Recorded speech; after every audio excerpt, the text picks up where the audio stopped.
Well, thanks for joining us today. We talked about a very difficult subject. We were talking about the times in our lives when everything is suddenly thrown into chaos.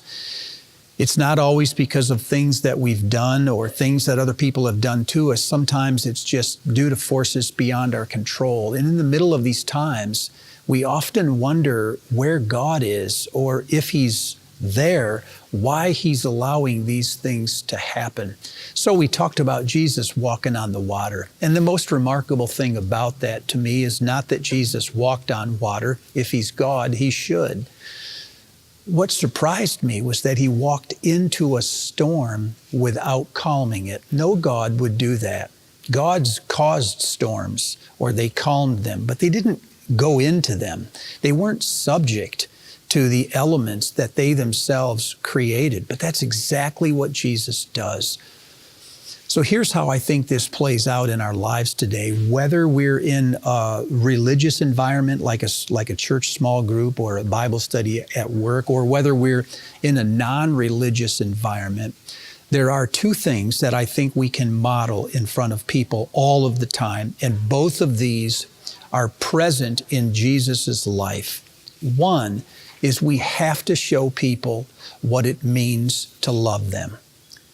Whenever someone is in the middle of a storm and they're just being tossed around because of decisions other people are making, we need to ask ourselves or ask them, how can I love you in the middle of this in a way that is meaningful to you without making it go away? If I can't change it, how can I be with you? How can I be present in a way that you would find important or significant? Sometimes we just need to ask them, and they might need time to think about it, but once they do, they can sometimes direct us in the best way to be present in their lives. The other word that I think we should model is the word power. As Americans, we think we know what power is. It's the ability to do anything that we want to do when and if we want to. But that is not the power that Jesus shows in this miracle. In this miracle, power is not calming the storm.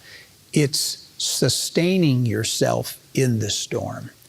Power is not something that you take from other people.